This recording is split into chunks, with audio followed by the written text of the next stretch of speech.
All right, let's go ahead and get started so that we are being mindful of everybody's time. So thank you to those who have joined us here today. If you didn't know, my name is Jessica Vasher. I'm the manager of the Community Engagement Department. Just a couple little housekeeping tips before I dive in.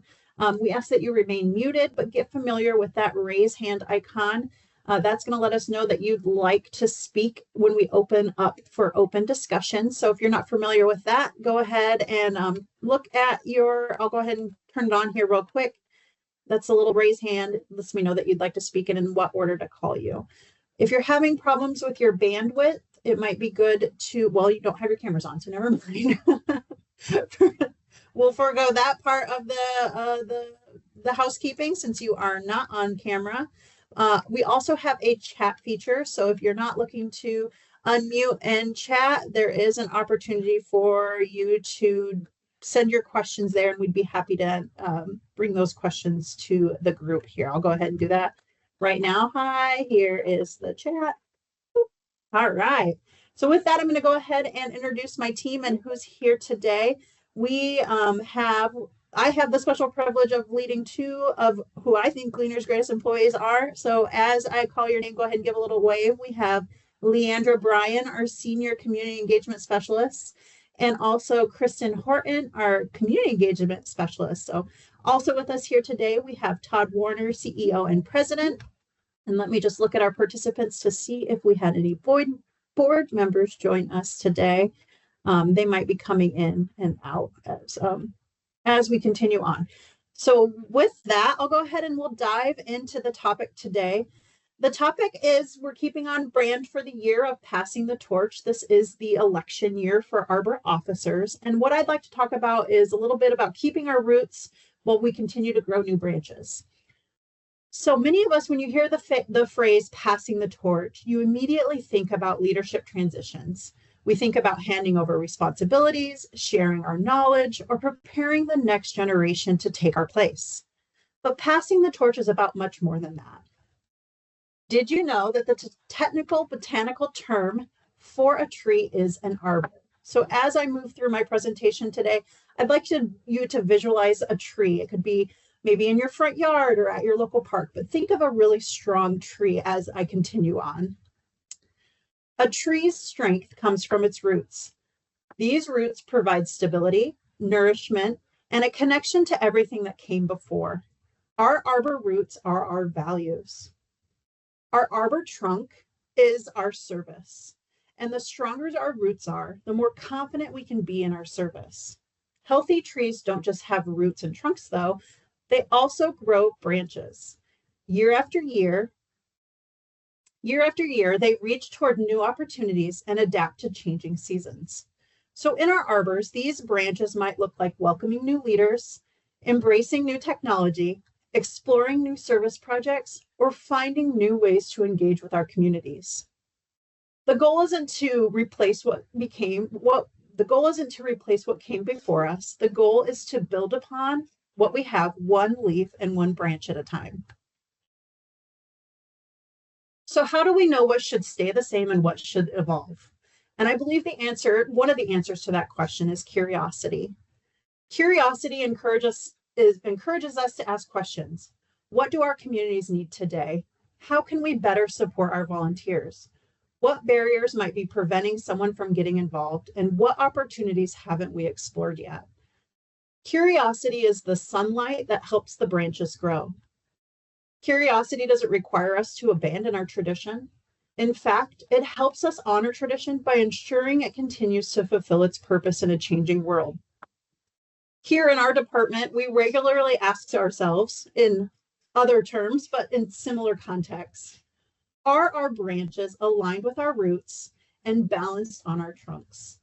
So is our service meeting the needs of our community while keeping to our mission and values? If we're too focused on preserving every detail exactly as it, oh my goodness, today. If we're too focused on preserving every detail exactly as it has always been, we risk forgetting the purpose and limiting the growth of our branches. When we remain curious, we can better understand the roots that ground us and the opportunities that our branches can open for us. So passing the torch isn't about asking the next generation to do things exactly as how they have always done. It's about giving them a strong foundation through our roots, trusting them with our values, and encouraging them to carry the mission forward in ways we might not have imagined before. Those torches, as we pass them, they continue to burn because every generation and every individual adds light to that torch. So as we think about the future, I encourage all of us to ask two simple questions. What roots must we protect? And what branches are we willing to grow? Because when we stay rooted in our purpose and remain curious about what's possible, our growth will become inevitable. So as we look forward to that growth and wanting, if you need help, the community engagement department here can be a resource, your partner, your support crew. We are here to help because at the core of who the community engagement department is, you're the arbors are what the heart of what we do. So as we're moving forward through this year, when you need that additional support, please know we are here to help. You need a one-on-one training. We want to offer that to you. You have a new secretary coming in and just doesn't feel comfortable with the portal. Let us know. We'll schedule a one-on training. If you're local or at least within a good driving distance, we can come meet you or we'll jump on a webinar like we are here today. We want to help make you successful because that's at the heart of what we do. So I'm going to go ahead and pass it off to Leandra at this time. Thank you, Jessica, for sharing info about our mission. As we talk about passing the torch and keeping the flame alive, one of the most important leadership skills we can develop is the ability to lead through change. Change happens at every level of an arbor, and often that change is reflected in the needs of the communities we serve. As arbors welcome new members and continue to grow, those members bring fresh ideas, new perspectives, and connections to organizations that may not have previously been part of the arbor's outreach efforts. Leading through change means finding ways to embrace those new ideas while remaining focused on the arbor's missions, goals, and budget. Rather than viewing new opportunities as competing priorities, successful leaders look for ways to incorporate them into the overall service plan. For example, a newer member may have a passion for supporting a local Vegemobile program that provides fresh produce to community members. The Arbor can still support that effort as an additional activity while still planning and hosting a larger community-focused impact activity such as a Random Act of Kindness Day event at a local ice cream shop. By balancing both opportunities, the Arbor expands its community outreach, engages members with different interests, and remains financially responsible.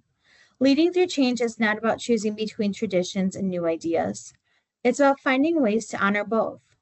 When members feel their ideas are heard and valued, they become more invested in the Arbor's success, helping to keep the flame of service burning for future generations.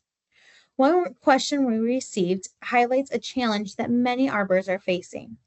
We have a member who prefers to control every decision and struggles to delegate. Other members feel intimidated and are hesitant to step forward. It's creating a division. What advice do you have? The first step is to remain that most people who hold tightly to control are awfully deeply invested in the organization's success. Acknowledge their dedication and contributions. Then shift the conversation from giving up to control to sharing responsibility. Leadership is strongest when it develops other leaders. Encourage small opportunities for delegation. Invite different voices into planning discussions and clearly define roles so members can contribute in meaningful ways. Sometimes people do not realize how their actions are being perceived, so focusing on the impact rather than intent can be helpful. Leading through change is not about choosing between traditions and new ideas. It's about finding ways to honor both. As new members join Arbors, they bring fresh perspectives, community connections, and innovative project ideas. By embracing these opportunities while remaining mindful of our mission and budget, we can expand our impact and engage more members in meaningful service. At the same time, it's important to keep a few traditional activities that your Arbor may be known for among members and the community. For example, Madison Arbor in Michigan hosts a yearly Santa Paws event to benefit the local Humane Society. Community members look forward to the event to get their pictures taken with Santa. What's unique for this event compared to others is that it's all inclusive of all animals. It does not really surprise us anymore looking through the pictures of all the cute puppies and kittens and all that. And there might be an iguana or a chicken kind of mixed in. Or in South County, Arbor in Indiana holds an annual fun run for kids during a local festival. Holding this yearly event allowed the Arbor to see the need for an opportunity for family time of the same concept, which they then created the yearly turkey trot, where families sign up to participate and all funds raised from that event are donated to the local school for the delinquent lunch fund accounts. These events often become part of your identity and create lasting connections. Referencing past activities allows us to share memories, celebrate accomplishments, and help newer members understand the history and values that have shaped your arbors over the years. It can also inspire us to bring back favorite activities from time to time, blending cherished traditions with new opportunities to serve. Passing the torch doesn't mean letting the flame change completely. It means ensuring that it continues to burn brightly. By respecting our history, welcoming new ideas, and empowering others to lead, we create an arbor that remains relevant and ready to meet the changing needs of our communities and our arbors for years to come. I'm now going to pass the mic over to Todd Warner, our CEO and president, to share some exciting things happening at Gleaner. Thanks, Leandra. Hi, everybody. First of all, thank you for what you do. Our arbors are central to Gleaner Life Insurance Society. You are our mission. You are the hands and feet who are out on the ground doing good things in your communities, and that's what we're about. So certainly greatly appreciate everything that everybody does. I know it's a lot of time and it's a lot of effort, and you bring your time and talents to this, and it's greatly appreciated. Listening to Leandra's comments, it makes me even think about how we do things here, Gleaner, at the home office. When we think about how we manage an organization, you're managing an organization too. And we have succession plans, we have recruitment strategies, and those are all things that don't just apply here at the home office, but really apply to any kind of group of how do we determine how we're going to recruit new members, what is that succession planning for leadership, bringing in new ideas. At the end of the day, I think of myself and the team here on the call today, and the team here, all the team at the home office, is we are standing on the shoulders of people who have built this great society. And that comes with it sometimes, at least I feel this way, a great responsibility to honor the legacy of what they've brought, what they've built, but also then to think about how we can leave it even better when our time here at the society is over. So Leandra's comments are spot on thinking about the future, thinking about how we continue to grow our community engagement and our fraternal footprint and all the good things that we do in all of your communities. Gleaner is very strong. We're actually gearing up for our annual review with our credit rating institution, AM Best, this week. We've gone through the numbers. We've compared ourselves to a lot of our peer fraternals. And from a financial strength standpoint, Gleaner is pretty much at the top of the list from a financial strength. If you carve out the biggies like Thrivent and Modern Woodman and Knights of Columbus, but when you look at our core peer group, we are very strong, and we want to continue that strength. We expect 2026 to be a good year. Through the month of May, we've already sold more life insurance premium than we did in all of 25. So a lot of good things going on here at the home office. We're in a growth mode here. Things are great. Hi, Valise, thanks for joining us. I know you got to go here, so I just saw your chat. But things are good. And Jessica's going to follow up here towards the end with some news of some new things that we have planned in September. And I'm open to any questions, but if you don't have any, I will pass the torch over to Kristen. again, thank you guys for everything that you do. We greatly appreciate it. Thank you, Todd. Today, I just want to talk about our YES program, also known as our Youth Agriculture Support Program, since it's gearing up to be fair season very soon. So this exciting program allows eligible arbors to receive up to $500 in reimbursement for each calendar year for the purchase of youth project animals at your local fair auctions, including 4-H and FFA projects. The YES program is especially meaningful because it connects us to our roots, just like Jessica was talking about earlier. Gleaner was founded in 1894 to serve farm families, and we've supported youth agriculture through partnerships with organizations like 4-H for decades.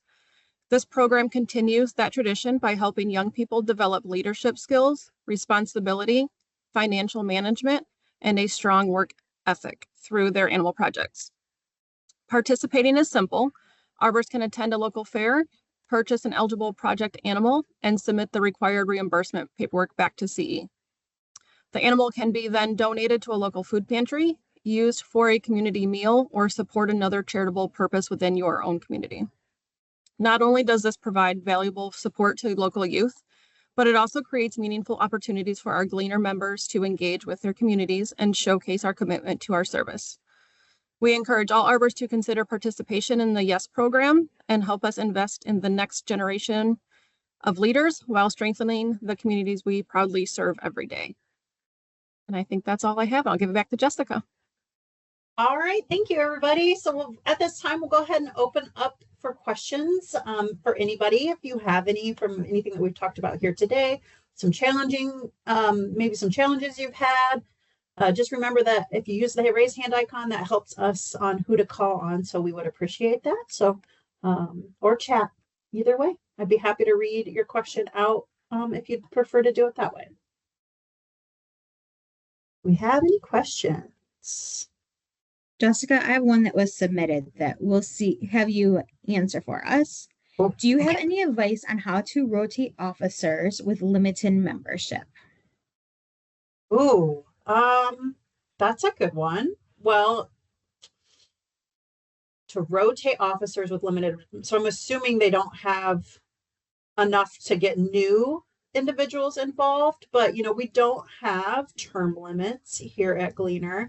But I know from my own personal experience with a board, we do have term limits. And I guess let me back up. On the Arbor system, we don't have term limits. So what I would recommend, just as comes from a personal experience, is that maybe for that secretary role, I would keep that individual the same, but maybe rotate through the chairs for the other one to help get new people involved in those officer roles and experiences.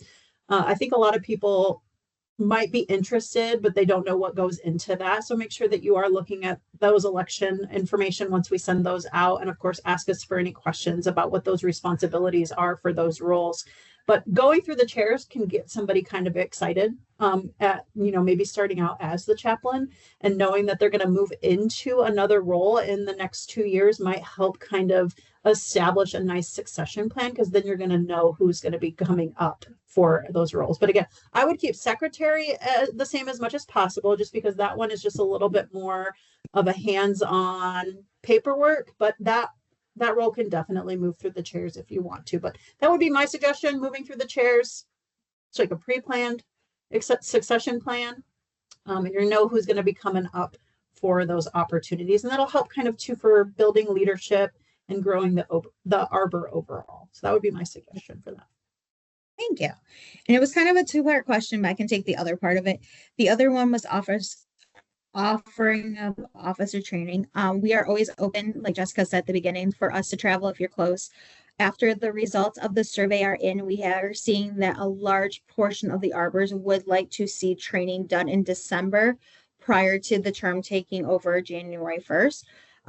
With the busy December, usually we are kind of starting to talks of what that may look like, whether it's a quick virtual or even just a video, and then doing another in-depth training once the roles begin in January. So more information to come on kind of that training of the new officers for this cycle as we get closer to sending out the election information. The survey will be going out. We have a really beautiful email kind of drafted that we'll be sending out here in the next week or so. So look forward to that and kind of seeing where arbors are aligning, where we're seeing some unalignment as far as ways we can help support a little bit better from our department perspective. So really exciting about those results. And so look forward to that. Since there's no other questions, I'll go ahead and start going into my closing. The one thing I wanted to bring up before I go into my closing remarks is the email campaign that just went out, the opportunity for arbors to have emails sent to your greater membership. If you did not get that, let us know, we'll resend it, but we're really excited about that opportunity because there are some ways that we can now spread arbor information to those outside of your arbor, but they're assigned to your arbor because everybody who comes into Gleaner with a product is assigned to an active arbor. So it's a great way to try to reach those individuals who might not know about the arbor. And so we're looking forward to seeing how that grows and the opportunities that become available to the arbors by reaching out to those extended members.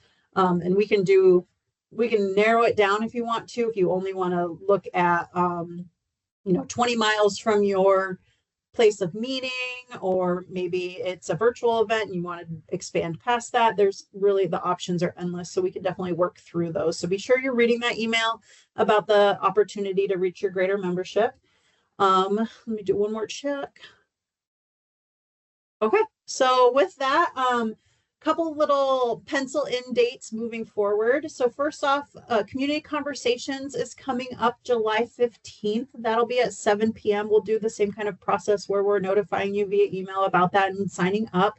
But that's a little bit of a different webinar than Arbor Talks. It's kind of where we hope the arbors are coming together. They're sharing conversations with each other on a topic. So maybe next month it's membership growth. And we want to hear from arbors who are very successful in growing their membership and maybe those that are struggling with it. And we just have a collective conversation to see like-minded individuals and see what we can glean or take away from those opportunities. So it's a little bit of a different format, less formal. The thing that Todd alluded to is we are doing a virtual State of the Society. So if you've attended our convention, you've been a part of that Saturday morning State of the Society. And we're now going to do that on the off years of convention because we need to share all the great things that Gleaner is doing here. And we want to make sure that we're not only reaching our arbors, but we're reaching our greater membership as well. So look forward to the next Forum magazine that's going to have some information about that State of the Society. We're going to have leadership speaking, a couple other individuals talking about all the different departments and just making sure that our membership is informed on the great things that we're doing and where we're going. And then that'll be September 13th. And more information will come out via the Forum magazine and, of course, email. And then last but not least, our next Arbor Talks is September 16th. So a little bit of a busy week. So be sure to pencil that in as well as we round out the year for passing the torch here towards the end with September. And then December, we usually like that to be a little bit of a lighthearted, more opportunity for a webinar. So those are the dates that I have. And last call for questions for anybody, if you have any here today. This will be recorded, so we'll be sure to send that out here within the next week or so. So be sure to look for that if you want to pass it along to your arbors, or maybe there was something that you wanted to go back and listen to, you'll have that opportunity. And with that, I'm not seeing any questions, so we'll go ahead and we'll let everybody go 5 minutes early. Hope you have a beautiful day. Stay safe if you have some weather that's coming in, or if you have the sunny weather, enjoy it. Make sure you use your sunscreen. So that's it for everybody. Have a beautiful day. Thanks, everybody. Bye-bye. Thank you for joining us here today for the June edition of Arbor Talks. We hope that the topic was something that resonated with you and that you were able to glean a little bit of information from it. Be sure to like and comment below. Let us know what your thoughts are. Did you like this webinar? Did you like the topic? And also be sure to subscribe. You'll be notified right away once this video goes live if you choose to do so. Thanks, everyone. Have a great day.